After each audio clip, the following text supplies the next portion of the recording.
Very good morning friends. तो आज हम बात करने वाले हैं क्लाइमेट चेंज के बारे में। बहुत सारी इंटरनेशनल कॉन्फ्रेंस होती है, प्राइम मिनिस्टर प्रेसिडेंट्स मिलते हैं, तो जो एक मेन टॉपिक होता है डिस्कशन का वो क्लाइमेट चेंज होता है। और हमको सबसे पहले ये पता होना चाहिए क्लाइमेट चेंज क्या होता है, उसके हमारे पास एविडेंस क्या है, हमें पता कैसे लगेगा कि क्लाइमेट चेंज हो रहा है और उसको हम रिस्पॉन्स कैसे करते हैं, मीन्स हमारी स्ट्रेटजी क्या है क्लाइमेट चेंज को लेकर, उसको कम करना है या उससे बचना है, वो सब हम इस वीडियो में देखेंगे।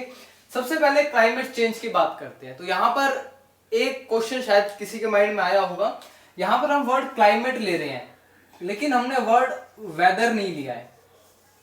एक सबसे इंपॉर्टेंट पॉइंट है ये कि क्लाइमेट चेंज की हम बात करते हैं, कभी भी हम वेदर चेंज की बात नहीं करते हैं, क्योंकि क्लाइमेट चेंज आपका जब भी होता है वो एक बहुत लंबे टाइम के लिए होता है। वेदर में ऐसा बिल्कुल नहीं होता। हम रोज वेदर देखते हैं, आज कुछ है कल कुछ है, लेकिन जब आपका क्लाइमेट चेंज होता है तो उसमें जो बहुत सारे फैक्टर्स इन्वॉल्व होते हैं और ये सबसे इंपॉर्टेंट पॉइंट है कि ये लंबे टाइम तक होता है। इसलिए हम क्लाइमेट चेंज को स्टडी करते हैं, वेदर को स्टडी नहीं करते हैं। इसलिए वेदर को स्टडी करने की साइंस अलग है और क्लाइमेट को स्टडी करने की साइंस अलग है, उसे हम क्लाइमेट साइंस कहते हैं। तो ये एक डिफरेंस होता है, बहुत इंपॉर्टेंट था जानना।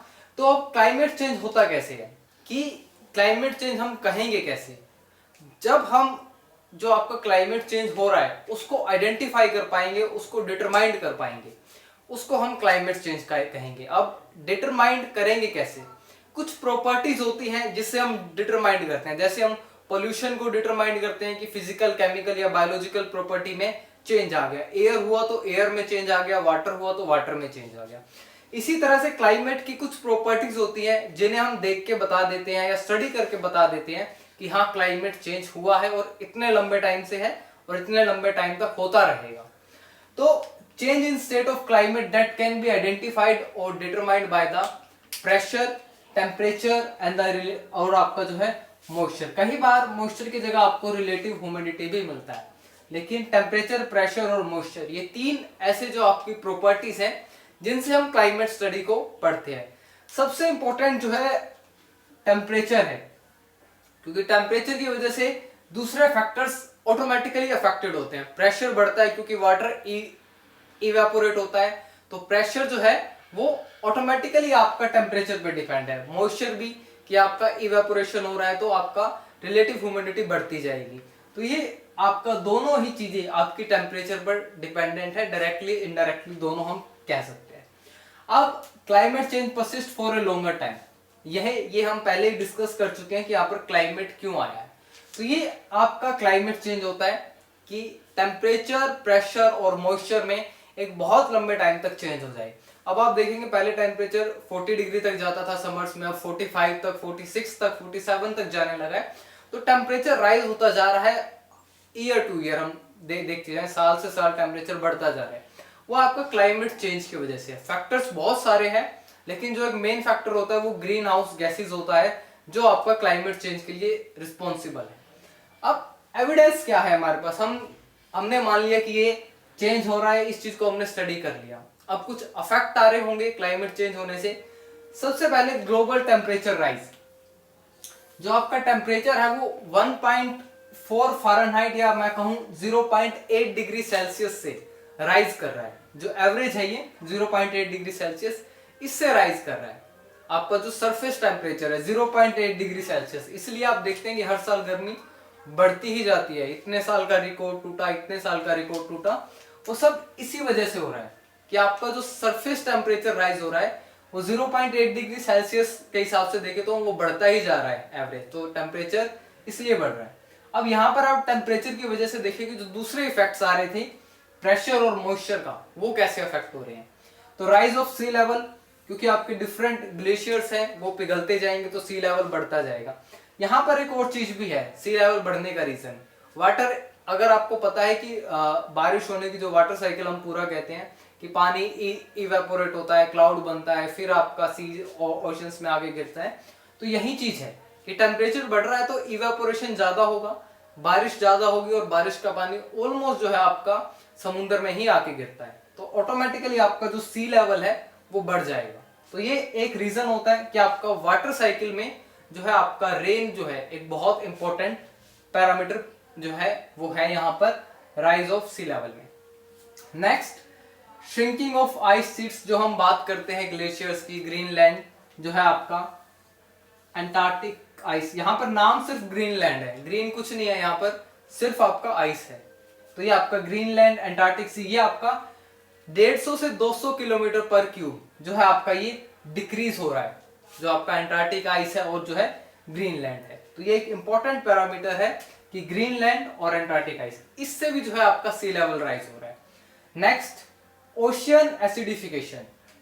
जैसे ही हमें पता है कि CO2 बढ़ रही है, रेन की जो pH होती है वो आपकी एसिडिक होती है, 5.6 होती है, लेकिन CO2 की वजह से, ये नॉर्मल CO2 है जब है, लेकिन जैसे ही CO2 का लेवल बढ़ेगा ये और एसिडिक होती जाएगी, इसकी वैल्यू यानी और कम होती जाएगी, 5, 4, 4.5, जिसे हम एसिड रेन भी कहते हैं, क्योंकि CO2 का लेवल बढ़ रहा है, जो आपकी एक ग्रीन हाउस गैस है, इसकी वजह से एसिडिफिकेशन भी बढ़ रहा है। और एसिडिफिकेशन आपका ओशियंस में हो रहा है, या आप रिवर में देखेंगे वहां पर भी आपको एसिडिक जो इन्वायरमेंट है वाटर का वो अब ज्यादा मिलेगा, क्योंकि CO2 का अमाउंट जो है बढ़ता जा रहा है।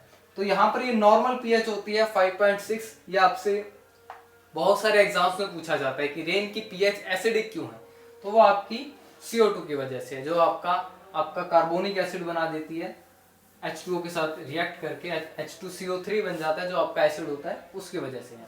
तो यहाँ पर एक चीज का आपको ध्यान रखना है कि एसिडिटी बढ़ती है तो आपकी pH डिक्रीज होती है। आपको कंफ्यूज नहीं होना जब भी एग्जाम में पूछा जाए, किसी एंट्रेंस एग्जाम में या कॉम्पिटिटिव एग्जाम में, कि CO2 प्रोडक्शन हो रहा है, एसिडिफिकेशन हो रहा है, तो pH आपकी कम होगी, 7 से कम होगी, 5.6 नॉर्मल है तो उससे कम होगी।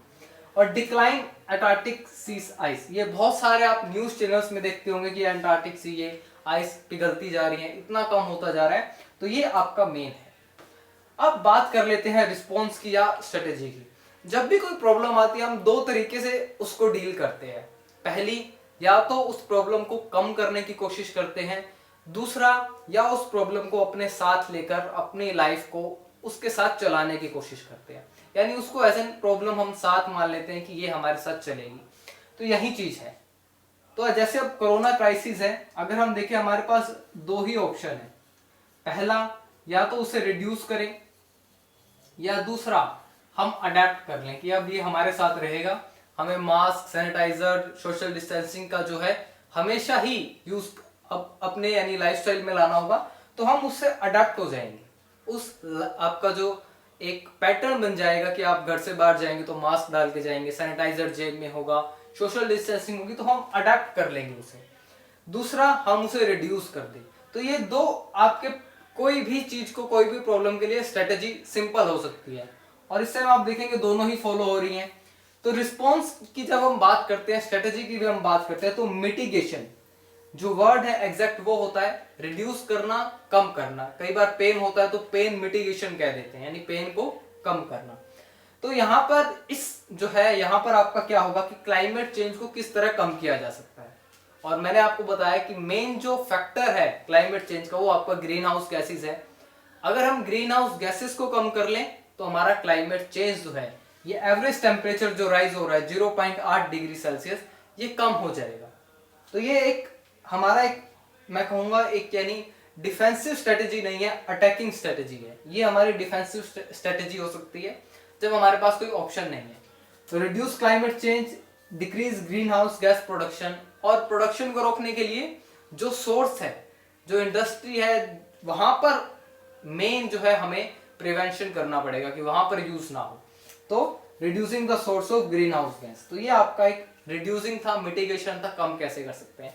अडेप्टेशन, कि जैसे टेम्परेचर बढ़ रहा है उस तरह से हम अडेप्ट करना स्टार्ट कर दें। हमको पता है टेम्परेचर बढ़ेगा तो डिफरेंट डिजीज होंगी, तो हम किस तरह से अपनी बॉडी को कर सकते हैं। जैसे कोरोना क्राइसिस में कहा जा रहा है कि अब इम्यूनिटी को बढ़ा लो, तो वैसा ही यहाँ पर है कि हम क्लाइमेट के हिसाब से अपनी बॉडी को अडेप्ट करना स्टार्ट कर दें। तो adapting lifestyle according to the climate change, बढ़ रहा है तो उसके अकॉर्डिंग कि किस तरह से हमें कपड़े डालने चाहिए, पूरा ढका हुआ होना चाहिए हाथ पैर आपके, सन ग्लासेस होने चाहिए, या जो आपकी सन प्रोटेक्टिंग क्रीम आती है SPF जिनमें होता है वो हमें यूज करना चाहिए। तो वो सब आएगा आपका। गोल क्या है टू रिड्यूस हार्मफुल इफेक्ट। यही आपका गोल है कि आप उसका जो इफेक्ट है उसको कम कर सके। पूरी तरह से नहीं होगा लेकिन हो जाएगा। अगर यहाँ पर एक क्वेश्चन आपसे पूछा जाता है कि अगर मोर मिटिगेशन है, हम ज्यादा रिड्यूस करने पे ध्यान देंगे तो हमें अपना लाइफस्टाइल जो है कम अडॉप्ट करना पड़ेगा। अगर हम रिड्यूस करने पे ध्यान नहीं देंगे तो हमें अडॉप्ट ज्यादा करना पड़ेगा। तो ये आपकी स्ट्रेटेजीज हैं। क्लाइमेट चेंज के एविडेंस क्या है और क्लाइमेट चेंज कहते किसको। अब आप न्यूज में देखेंगे कोई समिट हो रही है, कहीं पर पीएम जा रहे हैं, प्रेसिडेंट जा रहे हैं, तो आपको पता होगा कि एक्चुअल में क्लाइमेट चेंज के ऊपर बात कैसे हो सकती है, किन टॉपिक्स पे बात होगी, किन एविडेंस पे बात होती है, और रिडक्शन के लिए ग्रीन हाउस गैसेस के लिए क्या आइडियाज नए आए जाते हैं। So I hope you like the video. For your support you can press the subscribe button. Thank you so much and all the best.